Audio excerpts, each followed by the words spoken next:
Hello friends, welcome back to the channel Bengali blogger Kakoli. কেমন আছো সবাই? আশা করি সবাই তোমরা ভালো আছো, আর আমিও বেশ ভালো আছি। তবে একটু বিজি আছি, আর সব কাজকর্ম একসাথে গুছিয়ে নিয়ে করতে একটু হিমশিম খেয়ে যাচ্ছি। চায়ের পর্ব অবশ্য মিটে গেছে, তবে যেহেতু মাছ নিয়ে এসেছি আজকে সন্ধেবেলা, তো কালকের জন্য আমাকে একটু মাছের ঝোলটা রান্না করতে হবে, এবং এই বেলাটাও হয়ে যাবে, প্লাস তার সাথে সাথে কালকে একবেলা হয়ে যাবে। মানে এখন কি হচ্ছে বলো তোমার রান্নাগুলো, মানে ওই সকাল বিকেল খাওয়া হচ্ছে ওরকম না, বিকেল আর সকাল খাওয়া হচ্ছে, তারপরে আবার রাত্রিবেলা রান্না করছি, এরম ভাবেই করতে।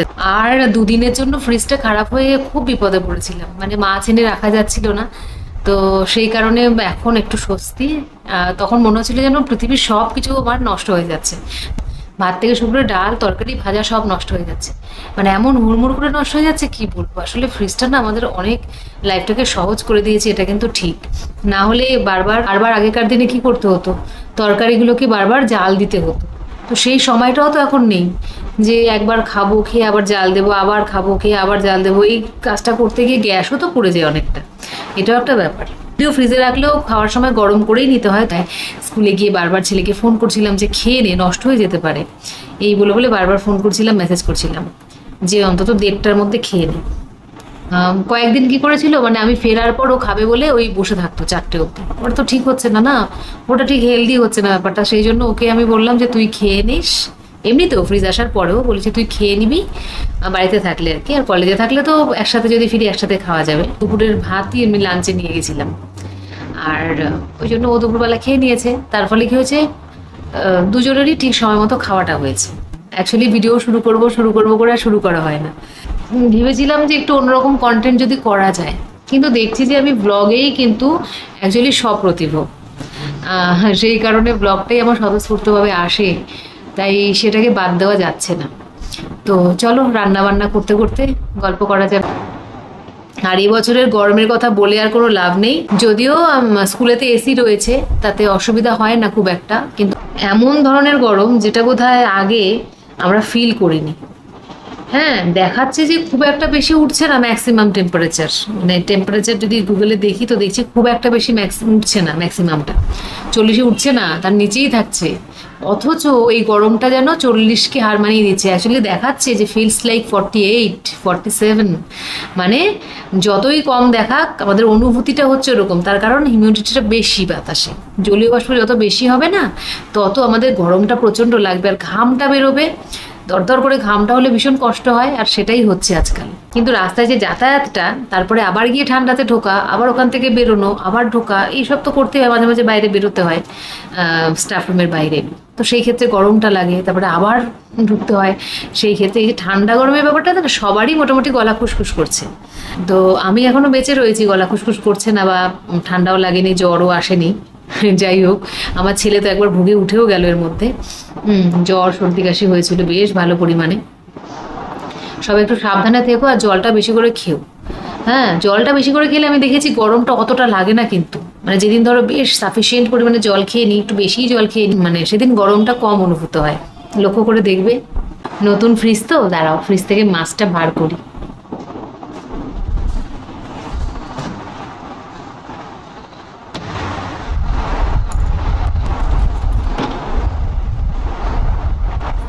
ফ্রিজটা ঠিক হতে না হতে ছেলের বায়না আইসক্রিম চকলেট, তো আইসক্রিম এসে গেছে, চকলেটটা কাল নিয়ে আসবো। তো চলো, এই যে মাছ বার করে নিয়েছি। প্রথমে যেটা করতে হবে বন্ধুগণ, সেটা হচ্ছে গ্যাস ওভেনটাকে একটু মুছতে হবে ভালো করে। সময়ের অভাবে সকালে ঠিকঠাক করে মোছা হয় না।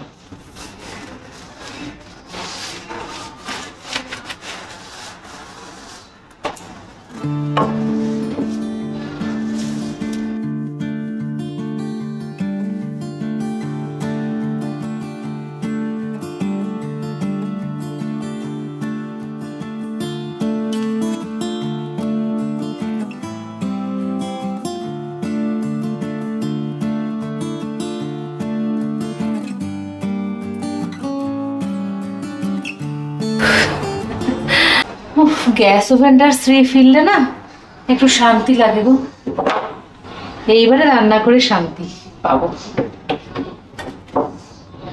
সকালবেলা করতে পারি না বলে এই বিকেল বেলাটাই আমাকে করতে হয়। মাছ এদিকে অলরেডি ধুয়ে নুন হলুদ মাখিয়ে রেখেছি, বেশ বড় বড় মাছের পিস। আজকে মাছের যা দাম, উফ বাবারে, মানে এই কাতলা মাছ নিয়েছে 400 টাকা করে। মাছটা বড় মানছি, তাই বলে এত দাম? এখানে 700 গ্রাম মাছ হয়েছে 280 টাকা। ভাবা যায়, 280 টাকা দিয়ে একদিনে যদি মাছ খেয়ে নিই, তাহলে আর বাকি কিছু খাবো কি দিয়ে বলো? এখন বসে বসে অ্যামাজন ফ্রেশ থেকে কিছু গ্রসারি অর্ডার করেছি, চাল ডাল। দেখলাম না, মানে এইগুলো অর্ডার করতে করতে দেখলাম মাছ মাংস সবই পাওয়া যায়। মানে যদি খুব ঠেকায় পড়ি মাঝে মাঝে, তাহলে কিন্তু অ্যামাজন থেকে বা এরকম অনলাইনে আমরা মাছ মাংস ফ্রেশ আনিয়ে নিতে পারি।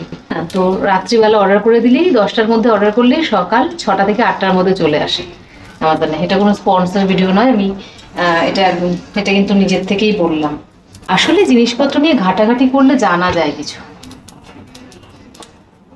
আর জানলাম বলেই তোমাদের শেয়ার করলাম।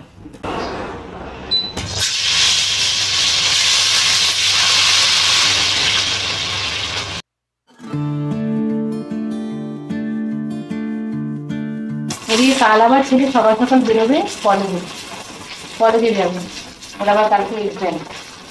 ভাতটাও পাশাপাশি বসিয়ে দিলাম, ছেলে আর আমি প্রায় একসাথেই বেরোবো কাল।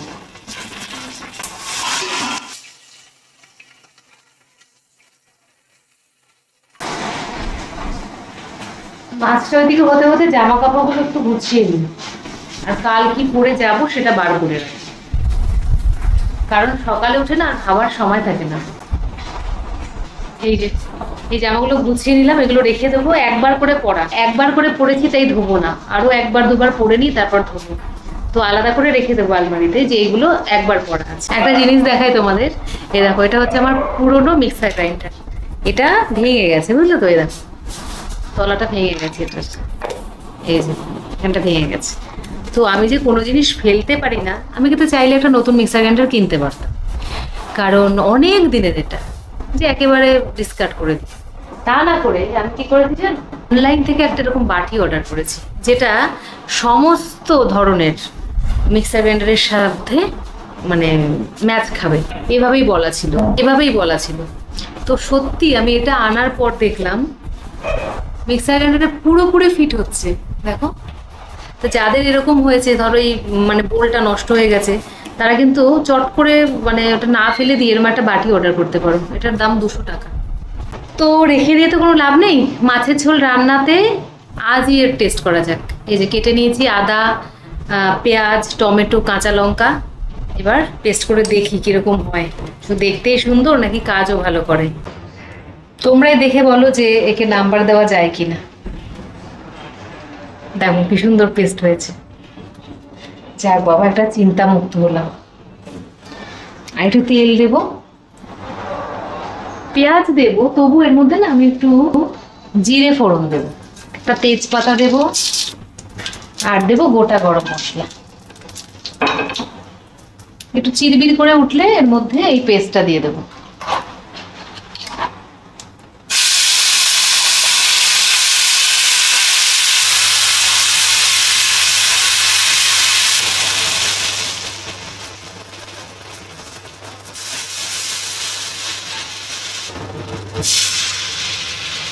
আবার ধুয়ে টুয়ে রেখে দিলাম।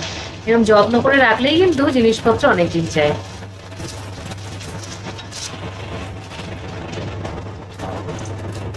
মাছগুলো দিয়ে এবার ফুটতে দেবো, নামানোর সময় একটু গরম মশলা ছড়িয়ে নামিয়ে দেবো। Good morning. সকালবেলা অ্যামাজন থেকে কতগুলো জিনিস চলে এসছে। মুসুর ডাল একদম 6:30টার সময় দিয়ে গেছে, এক ট্রে ডিম, এটা হচ্ছে মুসলি ব্রেকফাস্টের জন্য, এটা হচ্ছে চাল, 5 কেজি চাল। তো টেনে টেনে বইবে আনতেও হচ্ছে না, অর্ডার করে দিলে চলে আসছে সকাল সকাল দরজার গোড়ায়। তো আমার এদিকে কিন্তু রান্না বান্না মোটামুটি হয়ে গেছে। সোয়াবিনের তরকারি করলাম, মানে সকালবেলা একটা পদ করতে হয়, রাত্রিবেলা সবজিটা করি না, রাত্রিবেলা মাছটা করি। আর সকালবেলা একটা পদ করে নিই, সোয়াবিন আলু দিয়ে তরকারি করলাম, ছেলের জন্য পাস্তা বসিয়েছি আর মাছের ঝোলটা গরম করব। আর এদিকে আমি এবার ব্রেকফাস্টের জন্য তো এই যে ক্যালক্স এসে গেছে, ছেলেকে পাস্তা করে দিলাম, কারণ ছেলে আবার খেয়ে এখনই বেরোবে, ওর আবার পরীক্ষা রয়েছে। তো ট্রেনে যা গন্ডগোল চলছে আজকাল, 8টার সময় বেরোবে।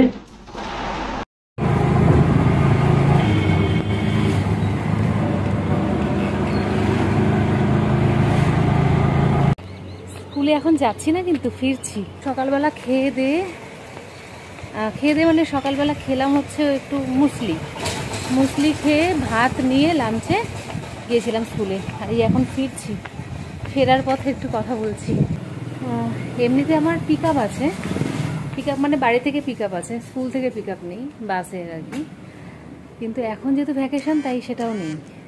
তো সেই কারণে সবাই মিলে টোটো ঠিক করে এখন আসতে তাও সুবিধা হচ্ছে। প্রথম আসতে অসুবিধা হচ্ছিল, এখন 3-4 জন মিলে একসাথে টোটো করে চলে আসি।